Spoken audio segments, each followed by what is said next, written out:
Querido Salvador Mejía, explícanos con peras y manzanas, ¿qué es esto? ¿Frente a qué estamos? Porque pues mucha gente la ve muy alarmada. ¿Qué si está tan gacha la cosa? Muy buenos días, Salvador. Querido Luis, a ver, me estás pidiendo que explique con sencillez las locuras de los senadores. Órale, va.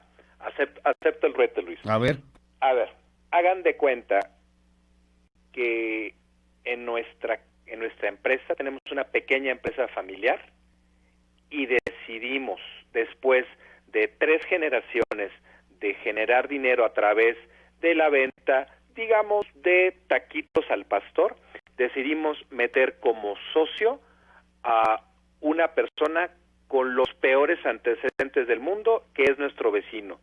Eso es lo que están haciendo los senadores con esta iniciativa para modificar, Luis, la ley del Banco de México. Le están abriendo la puerta para que el dinero de personas que no son las más idóneas se mezcle con nuestros recursos. Luis, esto es la lógica del absurdo, pero tiene un lugar preferencial en las ideas que salen desde el poder legislativo, que tiene está apalancado por la mayoría que tiene Morena en el Senado, y esta reforma presentada por el senador Monreal en el tema de captación de divisas fue aprobada, no obstante absolutamente todas las voces que señalaron el brutal riesgo para, como bien lo dices, para nuestro Banco Central, que es en buena medida es una institución que nos ha permitido salir adelante de tantas crisis. ¿Qué es lo que están diciendo los senadores? ¿Qué es lo que propusieron? Fue aprobado y ahora está en Cámara de Diputados. El hecho de que si un banco tiene excedentes de divisas, obviamente siempre nos referimos a los dólares porque es la divisa que más utilizan los extranjeros en México, junto con el dinero que viene de los paisanos. El dinero que yo como banco superviso, que cumpla con las reglas que nos impone la legislación financiera, hacemos un monitoreo antilavado de sus orígenes en la medida de lo posible, y después de eso lo regreso a Estados Unidos a través de toda nuestra corresponsalía. La lana que por alguna extraña razón yo como banco no pueda seguir regresando, estaremos, porque todavía falta diputados, aunque como bien señalabas, pues son más levantadedos que personas pensantes. Ese excedente, Banco de México va a tener la obligación no solo de comprarlo, sino de meterlo a nuestras reservas. Sí, dinero respecto del cual ni tú ni yo tenemos, y ni mucho menos nuestro auditorio, tenemos la certeza de que no provenga de una organización delictiva nacional o transnacional. Y de hecho por ahí el presidente de la República ha señalado en más de 2 o 3 ocasiones que está feliz por el aumento de las remesas que están calculadas para este año en 39, por ahí de los 39 mil millones de dólares. Está feliz, pero lo que nadie al parecer le ha dicho al señor presidente es que en este momento de la crisis, derivado de la crisis de la COVID-19, muchas organizaciones delictivas en Estados Unidos están contactando a los paisanos para retomar algo que ya está olvidado en los libros de texto. Préstame tu cuenta de banco, llévate estos dolaritos a México, llega y cámbialos en la institución que tú quieras. Y también aquí hay cosas, Luis, bien interesantes que debemos de señalar. Banjico ha dicho, es posible que ingresen flujos de efectivo provenientes de actividades ilícitas. Eso va a implicar que si le damos el dinero, los bancos están trasladando el riesgo que ellos tienen por aceptar remesas. Y hay por ahí un caso bien interesante. El periódico Reforma hoy me parece que señala un aspecto muy divertido. Hay al parecer esta iniciativa que fue promovida por el senador Monreal tuvo como respaldo cierto banco de nombre muy mexicano. Un banco prehispánico que es como el Banco Maya, pero más para acá. pero más pegado a Tenochtitlán. Ciudad de México. Ajá. Banco Azteca, pues no entiendo ¿sí? Otro banco al cual se puede estar refiriendo Reforma. Oye, pero lo mencionan como Banco Maya, que ese es el banco que está apoyando esta iniciativa. ¿Por pues, qué? ¿cómo no?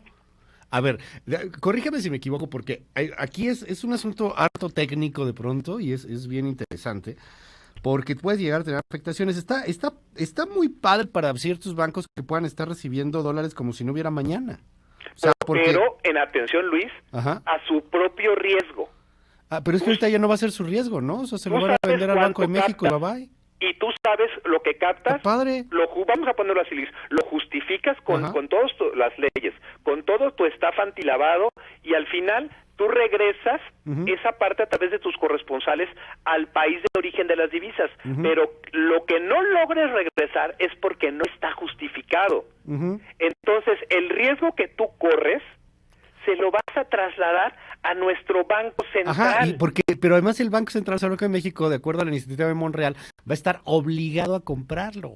Te guste o no te guste, te cuadre o no te cuadre, sí o sí, Banco de México va a tener que comprar. Y hoy dicen, es que es poquito. Es que ahora va a ser un friego. Es una extorsión. Yo ya estoy viendo. Lo que aquí está ocurriendo, ni siquiera el Banco de México se va a poder pronunciar, pero déjame utilizar el ejemplo de Banco Azteca, por favor. Sí. Banco Azteca, dicen que tienen estos espectaculares, lo que sí tienen es su anuncio en internet.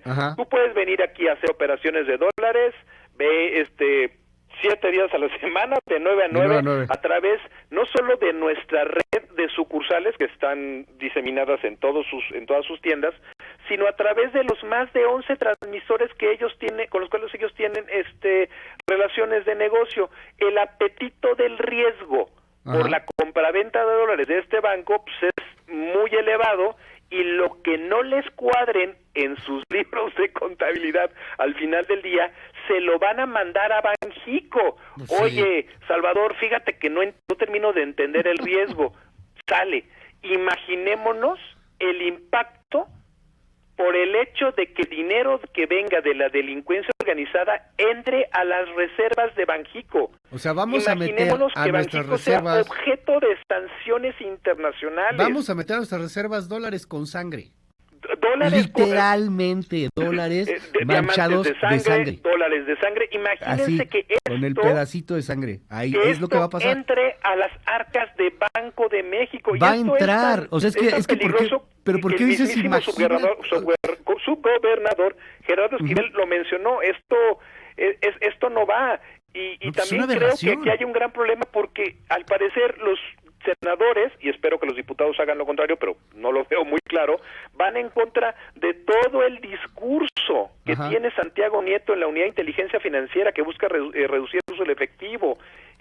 Todo esto va en contra de los principios internacionales. Los senadores acaban de poner en riesgo, Luis, a la banca central mexicana, y no veo pronunciándose ni al presidente de la CNBV, a Juan Pablo Graf, a Julio Scherer de la Consejería, a Santiago Nieto de la UIF, a Arturo Herrera de Hacienda, a Irma Heréndira Sandoval. No los veo pronunciándose ante algo que puede ser un golpazazazazo. No, es que de ahí para volver a subir, o sea, si estamos mal, Salvador, para volver a subir después de este ramalazo, se fundamentan en las reservas, claro, pero también en la confianza que tienen al exterior. Imagínate que en el grupo Egmont, bueno, iba a ser una tarugada, no es el grupo Egmont, se me fue ahorita el nombre, el grupo donde están alineadas todos los bancos centrales, de pronto en una discusión volteen a ver al gobernador de Banco de México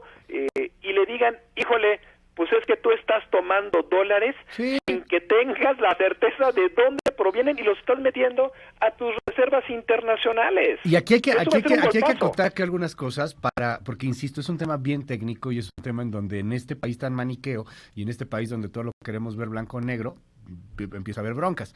Uno, el Banco de México no está pidiendo esto. El Banco de México ayer se pronuncia y dice, hay irregularidades en esto. Por favor, diputados, corrijan. Yo no creo que lo vayan a corregir a menos que el presidente lo ordene, la neta.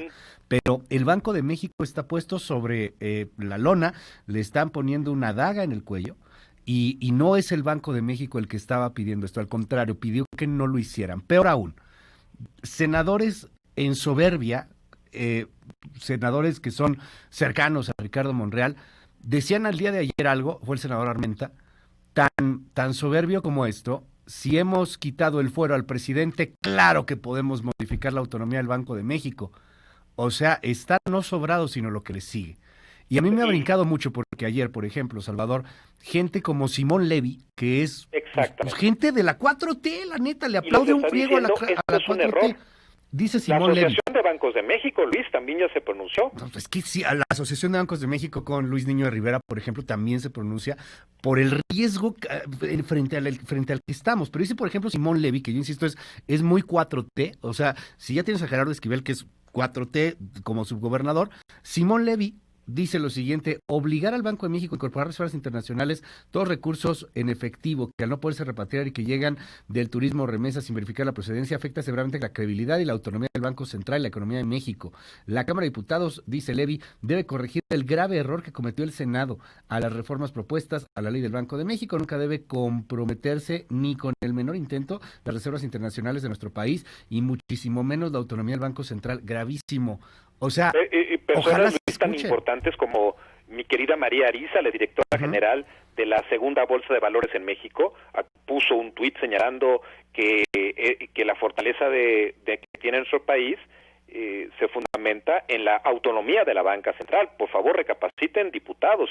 Toda persona que conoce del tema te lo dice claramente. Esto es un disparate, esto es una tarugada.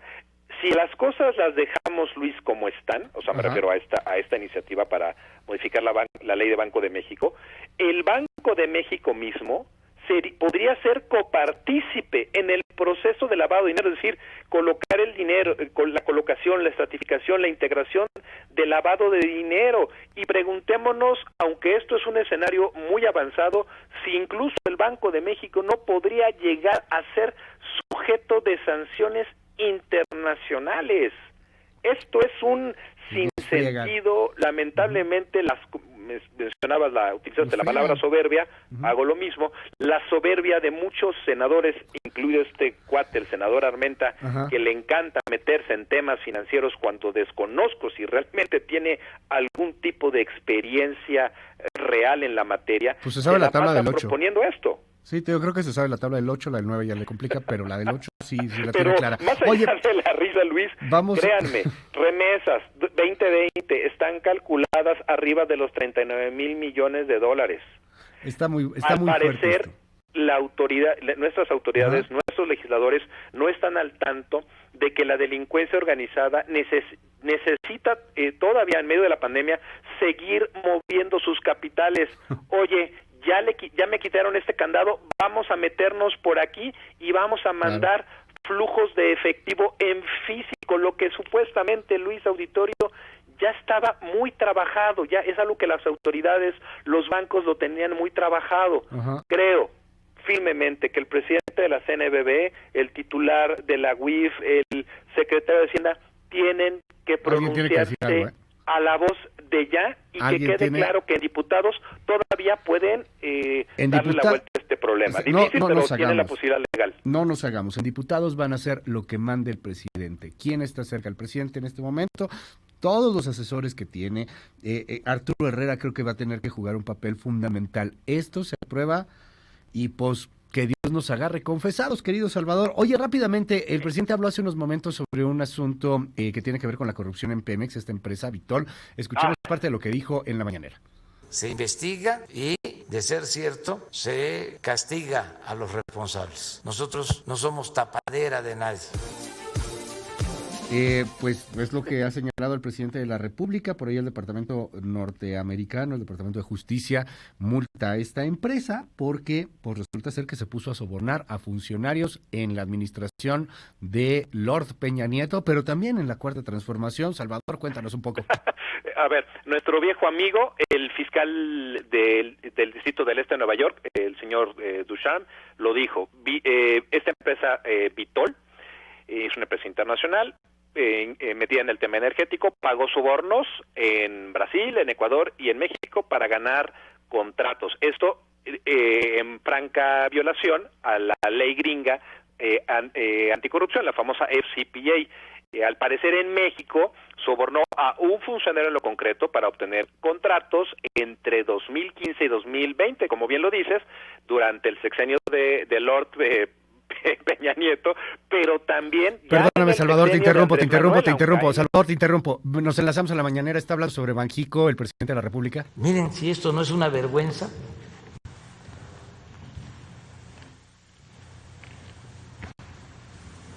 Creo que este es México. No, pues está peor. A ver, es que hay que dar... miren esto. Está en una gráfica el presidente. Bueno, este es 19. Sí. A pesar del 30% de aumento. Digo, en este caso fue el 16. El año pasado fue el 20. De todas maneras, claro, se paró la caída, pero miren. Ahorita le doy el contexto de lo que está sucediendo, le acaban de preguntar al presidente y empezó a hablar en torno a esta gráfica. Perdóname, Salvador, nada más para concluir entonces lo de Vitol. Hay un supuesto soborno por 2 millones de pesos a un funcionario de Pemex durante el sexenio de Peña y durante el sexenio de Andrés Manuel López Obrador. Hay una multa por parte de las autoridades norteamericanas por violar la ley de prácticas corruptas en el extranjero por $163 millones por actos de corrupción en Petrobras, Petroecuador y Pemex. Nosotros no, Luis, no vamos a ver un solo peso. Lozoya no ha dicho nada de este asunto a pesar de que cayó en sus tiempos. En México ni la Fiscalía, ni Pemex, ni Presidencia, nadie sabía absolutamente nada. Ecuador ya anunció castigos, nosotros no hemos anunciado nada, y dejaré esto sobre la mesa, Luis.